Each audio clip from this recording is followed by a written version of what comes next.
वर्षभर किंवा आयुष्यभर होळीच्या निमित्ताने मुस्लिम समाजाच्या नावाने शिमगा करायचा आणि निवडणूक आल्यानंतर त्यांना पुरणपोळी द्यायची, असा हा प्रकार आहे।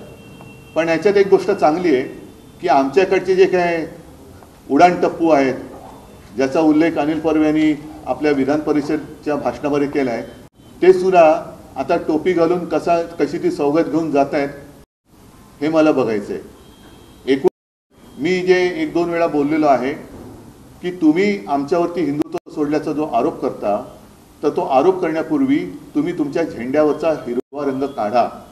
आता त्यांचं हे ढोंग उघडं पडलेलं आहे आणि हिरवा रंग तर ते काढतच नाहीये। मला फक्त चिंता अशी आहे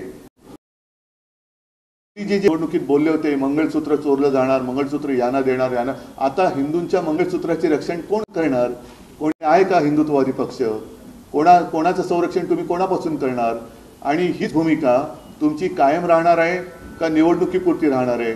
जसं महाराष्ट्राच्या जनतेला निवडणुकीच्या पूर्वी विविध आश्वासने दिली, मग ती लाडकी बहीण असेल, शेतकऱ्यांचं वीज बिल माफ असेल, आणखीन बऱ्याच शेतकऱ्यांना कर्जमुक्त करू म्हणाले होते, ते थापा मारल्यानंतर आणि सत्ता मिळवली आणि सत्ता मिळवल्यानंतर आम्ही त्या गावचेच नाही। म्हणजे मी ऐकल्यासारखं वाटतंय की माझ्या कोणत्या भाषणात मी शेतकऱ्यांच्या कर्जमाफीबद्दल बोललो होतो, अशा पद्धतीची वक्तव्य येत आहेत। तर तसं ही सौगात जी काय आहे, सौगात सत्ता ही बिहार आणि या निवडणुकीपुरतीच राहणार आहे का नंतर सुद्धा राहणार आहे, हे सुद्धा भाजपने एकदा जाहीर करावं आणि मग आता त्यांनी हिंदुत्व सोडलेलं आहे हे अधिकृतपणाने जाहीर करावं। नाही, त्याच्याबद्दल माझ्याकडे काही माहिती नाहीये।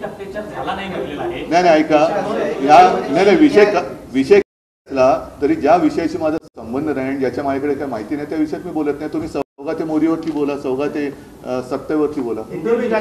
सौगाते मोदी के 32 लाख परिवार तक, अल्पसंख्यक परिवार तक भारतीय जनता पार्टी पहुंचने की शुरुआत उन्होंने कर दी है, क्या कहना है? अभी जैसे मैंने कहा कि अभी भाजपा ने एक बार ऐलान करना चाहिए कि उन्होंने हिंदुत्व को आखिर छोड़ ही दिया। फिर इतने सालों तक जो हिंदू मुस्लिम उन्होंने लड़ाई और कुछ लोगों की तो जान